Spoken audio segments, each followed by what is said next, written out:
Battlefield का atmosphere अब पूरी तरह से बदल चुका था। मू चेन और शाओ हुआंग के बीच चल रही ये फाइट अब सिर्फ स्ट्रेंथ की बैटल नहीं रही थी। ये इंटेलिजेंस, एक्सपीरियंस और स्पिरिचुअल अरे मास्टरी की भी सबसे डेंजरस टक्कर बन चुकी थी। जब मू चेन की बॉडी से निकलने वाली टेरिफाइंग ऑरा और ब्लैक लाइटनिंग पूरे हेवन बाइंडिंग स्पिरिचुअल अरे के अंदर फैलने लगी, तब शाओ हुआंग के चेहरे पर पहली बार सीरियस एक्सप्रेशन नजर आया। उसने क्लियरली महसूस कर लिया था कि सामने खड़ा ओपोनेंट कोई ऑर्डिनरी जीनियस नहीं था। इसलिए उसने बिना किसी केयरलेसनेस के तुरंत अपनी हैंड सील्स बदली और हेवन बाइंडिंग स्पिरिचुअल अरे की पूरी पावर एक्टिवेट कर दी। अगले ही पल पूरे अरे के अंदर स्पिरिचुअल एनर्जी पागल समुंदर की तरह गरजने लगी। हर डायरेक्शन से काउंटलेस स्पिरिचुअल एनर्जी एक साथ जमा होने लगी। फिर सबके सामने एक शॉकिंग सीन दिखाई दिया। अरे के अंदर से जायंट एनर्जी स्नेक्स दोबारा अपीयर हो गए। ये ऑर्डिनरी स्नेक्स नहीं थे। हर स्नेक के बॉडी के अंदर टेरिफाइंग स्पिरिचुअल पावर भरपूर थी। उनकी आंखें कोल्ड थीं, उनकी लंबी जीभ हवा को काट रही थी और उनकी नजरें सीधा मूचन पर टिकी हुई थी। लेकिन इतने टेरिफाइंग सीन को देखकर भी मूचन के एक्सप्रेशन में कोई चेंज नहीं आया।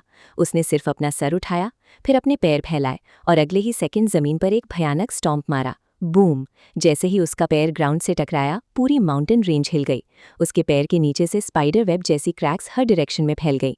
ऐसा लग रहा था जैसे पूरा माउंटेन उसकी स्ट्रेंथ को बर्दाश्त नहीं कर पा रहा हो। अगले ही पल एक और एक्सप्लोजन हुआ। धम! मूचन का बॉडी लाइटनिंग की स्पीड से आगे शूट कर गया। उसकी ब्लैक लाइटनिंग और ज्यादा वायलेंट हो गई। ब्लैक और व्हाइट फ्यूजन स्पिरिचुअल एनर्जी उसके बॉडी के अंदर फ्लड की तरह दौड़ने लगी। अब वो अपनी पूरी पावर रिलीज कर चुका था। स्पिरिट एनर्जी डिजास्टर को सक्सेसफुली क्रॉस करने के बाद उसकी कल्टिवेशन पहले से कई गुना बढ़ चुकी थी। उसके spiritual energy reserves terrifying level तक पहुंच गए थे और उसका फिजिकल बॉडी भी अब ऑर्डिनरी कल्टिवेटर्स से बहुत आगे निकल चुका था। अगर सिर्फ रॉ कॉम्बैट पावर की बात की जाए तो इस वक्त मूचन की strength spirit disaster first level experts के इक्वल थी। यही वजह थी कि बैटलफील्ड में मौजूद हर एक्सपर्ट उसकी ऑरा महसूस करके शॉक हो रहा था। लेकिन सबसे सरप्राइजिंग बात यह थी कि मूचन डायरेक्टली शाओ हुआंग पर अटैक करने नहीं गया। इसके बजाय वो हेवन बाइंडिंग स्पिरिचुअल अरे के एक स्पेसिफिक एरिया की तरफ दौड़ने लगा। उसकी मूवमेंट बहुत प्रिसाइज थी, जैसे उसने पहले से ही टारगेट लॉक कर रखा हो। क्योंकि एक स्पिरिचुअल अरे मास्टर होने के नाते मूचन एक बेसिक रूल बहुत अच्छी तरह समझता था। किसी स्पिरिचुअल अरे को ब्रूट फोर्स से डिस्ट्रॉय करना सबसे स्टूपिड डिसीजन होता है। अगर किसी अरे को एफिशिएंटली तोड़ना है तो उसका कोर या सेंट्रल एरिया डिस्ट्रॉय करना पड़ता है, और इस वक्त मूचन वही करने जा रहा था। जैसे ही शाओ हुआंग ने उसकी डायरेक्शन देखी, उसका एक्सप्रेशन तुरंत बदल गया। लेकिन अगले ही सेकंड उसने कोल्ड स्माइल के साथ मॉक करते हुए कहा कि अगर मूचन उसके हेवन बाइंडिंग स्पिरिचुअल अरे का कोर ढूंढने का सपना देख रहा है तो वो सिर्फ फैंटेसी देख रहा है। उसने तुरंत अपनी स्लीव्स वेव की। अगले ही पल डजन्स ऑफ एनर्जी स्नेक्स हवा में शूट कर गए। हर स्नेक मूचन को रोकने के लिए उसकी तरफ अटैक करने लगा। Bang bang bang! Black lightning और जायंट स्नेक्स के बीच वायलेंट क्लैशेस होने लगे। हर कोलिजन के साथ डेफनिंग एक्सप्लोजन्स गूंजने लगे। एक के बाद एक जायंट स्नेक्स डिस्ट्रॉय हो रहे थे। लेकिन शॉकिंग बात यह थी कि डिस्ट्रॉय होने के तुरंत बाद वो स्पिरिचुअल एनर्जी फिर से गैदर होकर नए स्नेक्स क्रिएट कर रही थी। ये ऑलमोस्ट एंडलेस आर्मी थी। चाहे मूचन कितने भी स्नेक्स डिस्ट्रॉय करे, नए स्नेक्स कंटिन्यूअसली अपीयर हो रहे थे। पूरा बैटलफील्ड एक्सप्लोजन से भर गया। शॉकवेव्स हर डायरेक्शन में फैलने लगी। माउंटेन वायलेंटली ट्रेम्बल करने लगी। बाहर खड़ी वैन क्विंग स्वैन भी ये सब देखकर सीरियस हो गई। उसकी ब्यूटीफुल आईब्राउज धीरे धीरे सिकुड़ गईं, क्योंकि वो समझ गई थी कि शाओ हुआंग अपने अरे की इन्फिनिट स्पिरिचुअल एनर्जी का यूज कर रहा था। इस सिचुएशन में स्टैमिना बैटल मूचन के लिए बिल्कुल फेवरेबल नहीं थी। अगर ये बैटल इसी तरह कंटिन्यू रही तो इवेंचुअली मूचन की स्पिरिचुअल एनर्जी एग्जॉस्ट हो सकती थी। लेकिन फिर भी मूचन लगातार स्नेक्स डिस्ट्रॉय करता रहा, और ये देखकर शाओ हुआंग और कॉन्फिडेंट होता गया। उसकी आंखों में मॉकिंग एक्सप्रेशन और गहरा हो गया। उसके हिसाब से मूचन ऑलरेडी उसके ट्रैप में फंस चुका था। तभी उसने कोल्ड स्माइल के साथ कहा कि अगर मूचन स्नेक्स डिस्ट्रॉय करने में इतना एंजॉय कर रहा है तो वो उसके लिए और प्रॉब्लम्स क्रिएट करेगा। उसने फिंगर फ्लिक की। अगले ही पल और भी ज्यादा स्पिरिचुअल एनर्जी गैदर होने लगी। डजन्स ऑफ जायंट स्नेक्स एक साथ क्रिएट हो गए। फिर उनकी जायंट टेल्स मीटियोर्स की तरह आसमान से नीचे गिरने लगी। धम धम धम! हर attack mountain shaking power carry कर रहा था। लेकिन मूचन बिल्कुल नहीं रुका। उसने सीधा सामने से पंच मारा। Boom! Terrifying spiritual energy collision हुआ। एक वायलेंट शॉकवेव फैल गई और मूचन का बॉडी फोर्सफुली पीछे पुश हो गया। उसकी स्पिरिचुअल एनर्जी फ्लक्चुएशंस भी अनस्टेबल होने लगी। ये सीन देखकर बाहर खड़े काउंटलेस स्पेक्टेटर्स टेंस हो गए। सबको लगा कि शायद मूचन प्रेशर में आ रहा है। लेकिन इसी वक्त शाओ हुआंग की मॉकिंग स्माइल और गहरी हो गई। उसने सोचा कि मूचन को आसमान और जमीन का डिफरेंस ही नहीं पता। उसके हिसाब से विक्ट्री ऑलमोस्ट उसके हाथ में थी। लेकिन उसे क्या पता था कि जिस मोमेंट का वो इंतजार कर रहा था, वही मोमेंट उसकी सबसे बड़ी मिस्टेक बनने वाला था। अचानक मूचन ने डायरेक्शन बदल दी। वूश, एक ब्लर की तरह वो बैटलफील्ड के वेस्टर्न सेक्शन की तरफ शूट कर गया। उसकी स्पीड इतनी ज्यादा थी कि कई लोग उसकी मूवमेंट प्रॉपर्ली देख भी नहीं पाए। वेस्टर्न सेक्शन में एक ऑर्डिनरी लुकिंग एरिया था जहां स्पिरिचुअल लाइट क्वाइटली शाइन कर रही थी। सरफेस पर कुछ स्पेशल नजर नहीं आ रहा था, लेकिन जैसे ही शाओ हुआंग ने मूचेन की डेस्टिनेशन देखी, उसके चेहरे का रंग उड़ गया। उसकी आंखें शौक से फैल गई, क्योंकि वही हेवन बाइंडिंग स्पिरिचुअल अरे का असली कोर था। वही उसके पूरे अरे का हार्ट था। और सबसे टेरिफाइंग बात यह थी कि मूचेन को उसका लोकेशन पहले से पता था। तब शाओ हुआंग को फाइनली समझ आया, मूचेन पहले से ही उसके कोर को आइडेंटिफाई कर चुका था। जो फ्रंटल बैटल वो अब तक कर रहा था, जो जायंट स्नेक्स डिस्ट्रॉय कर रहा था, जो डायरेक्ट क्लैशेस कर रहा था, वो सब सिर्फ एक डिस्ट्रैक्शन था, एक परफेक्ट डिसेप्शन। मूचेन ने जानबूझकर शाओ हुआंग का अटेंशन डाइवर्ट किया था, और जब शाओ हुआंग कॉन्फिडेंट हो गया, तब उसने असली अटैक लॉन्च किया। ये रियलाइज करते ही शाओ हुआंग पैनिक में आ गया। उसने तुरंत अरे की पूरी पावर एक्टिवेट कर दी। काउंटलेस जायंट स्नेक्स मूचेन का पीछा करने लगे, लेकिन अब बहुत देर हो चुकी थी। मूचेन ऑलरेडी कोर एरिया के सामने पहुंच चुका था। अगले ही सेकंड उसके ऊपर आसमान की तरफ एक टेरिफाइंग पिलर राइज हुआ। पूरे बैटलफील्ड में डेमोनिक ऑरा फैल गई। सबकी सांसें रुक गईं, क्योंकि ये था ग्रेट मेरू डेमोनिक पिलर, एक टेरिफाइंग डिवाइन आर्टिफैक्ट। मूचेन ने बिना हेजिटेशन के उस पिलर को पकड़ लिया। उसकी मसल्स टाइटन हो गई, उसकी स्पिरिचुअल एनर्जी वायलेंट तरीके से इरप्ट करने लगी। फिर उसने पूरी स्ट्रेंथ के साथ पिलर को ऊपर उठाया। शाओ हुआंग का चेहरा डेथली पेल हो गया। उसे पता था कि सब खत्म हो चुका है। तब मूचेन की काम और कॉन्फिडेंट वॉइस बैटलफील्ड में गुंजी। उसने कहा कि लगातार 2 बार डिफीट होने के बाद भी शाओ हुआंग अभी तक कुछ नहीं सीखा। और फिर उसने फाइनल ब्लो से पहले एक और सेंटेंस बोला। उसने कहा कि उसे माफ करना, लेकिन वो 20,000 पॉइंट्स अब उसके हो चुके हैं। अगले ही second great Meru demonic pillar आसमान को चीरते हुए नीचे गिरा। थम। टेरिफाइंग डेमोनिक ऑरा के साथ पिलर सीधा हेवन बाइंडिंग स्पिरिचुअल अरे के कोर पर जाकर टकरा गया, और उसी पल पूरे बैटलफील्ड का रिजल्ट डिसाइड होने वाला था। शाओ हुआंग का strongest Trump card of destruction के किनारे खड़ा था, जबकि मूचेन ने एक बार फिर सबको दिखा दिया था कि असली जीनियस सिर्फ स्ट्रेंथ से नहीं, बल्कि इंटेलिजेंस और स्ट्रैटेजी से भी जीतता है। अब बैटल अपने सबसे डेंजरस और थ्रिलिंग पॉइंट पर पहुंच चुकी थी। अब ये सिर्फ 2 जीनियसेस के बीच की फाइट नहीं रही थी। ये एक ऐसी क्लैश बन चुकी थी जहां एक तरफ था मूचेन का टेरिफाइंग कॉन्फिडेंस और स्ट्रैटेजी, और दूसरी तरफ था शाओ हुआंग का हेवन बाइंडिंग स्पिरिचुअल अरे, जो अब डिस्ट्रक्शन के बिल्कुल किनारे पर खड़ा था।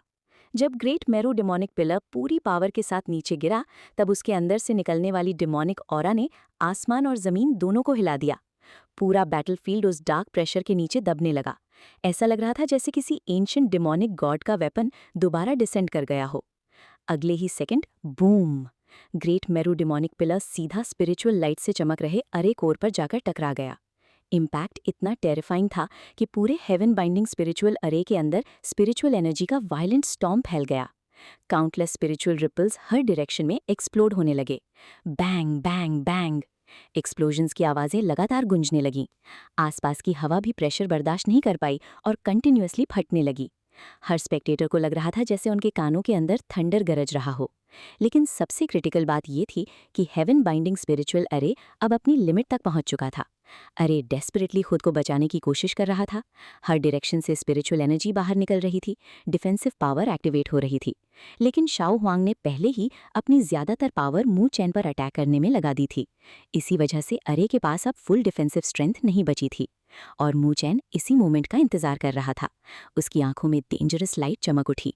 लेकिन उसी वक्त उसने एक और टेरिफाइंग चीज महसूस की। उसके पीछे से एक हॉरिफाइंग अटैक उसकी तरफ लाइटनिंग स्पीड से आ रहा था।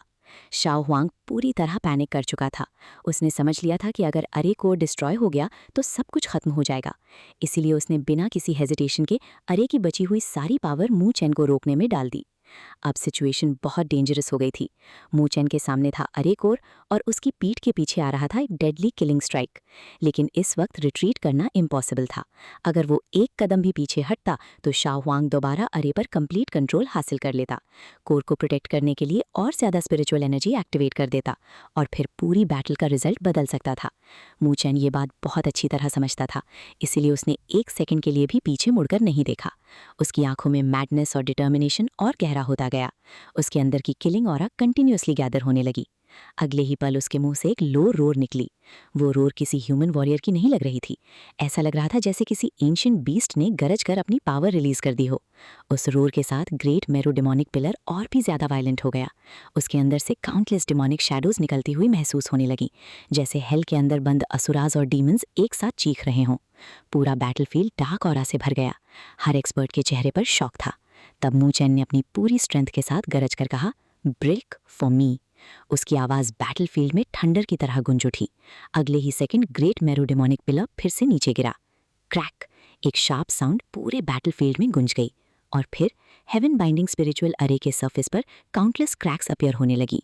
स्पाइडर वेब की तरह दरारें हर डायरेक्शन में फैलने लगी। अब अरे सच में कोलैप्स के एज पर पहुंच गया था। ये देखते ही शाओ हुआंग का चेहरा पूरी तरह सफ़ेद पड़ गया। उसका कॉन्फिडेंस टूट चुका था। उसकी आंखों में पैनिक साफ नजर आ रहा था। वो अब और काम नहीं रह सका। उसने गुस्से और डेस्परेशन में चीखते हुए हैंड सील्स बदली और अगले ही पल पफ, उसके मुंह से ब्लड एसेंस बाहर निकल आया। पूरे बैटलफील्ड में शॉक फैल गया। सब समझ गए कि शाओ हुआंग अब अपनी लाइफ फोर्स तक यूज करने लगा था। वो किसी भी कीमत पर अरे को बचाना चाहता था। जैसे ही ब्लड एसेंस बाहर आया, मू चैन के पीछे चेज कर रहे जायंट स्पिरिचुअल स्नेक्स ने एक साथ अपने हेड्स आसमान की तरफ उठाए। फिर उन्होंने ब्लड एसेंस को निगल लिया। अगले ही सेकंड अनबिलीवेबल ट्रांसफॉर्मेशन शुरू हो गई। हर स्नेक के बॉडी से ब्लड रेड लाइट निकलने लगी। काउंटलेस रेड लाइट्स एक दूसरे में मर्ज होने लगी और फिर एक मॉन्स्ट्रस क्रीचर बैटलफील्ड के ऊपर अपीयर हुआ।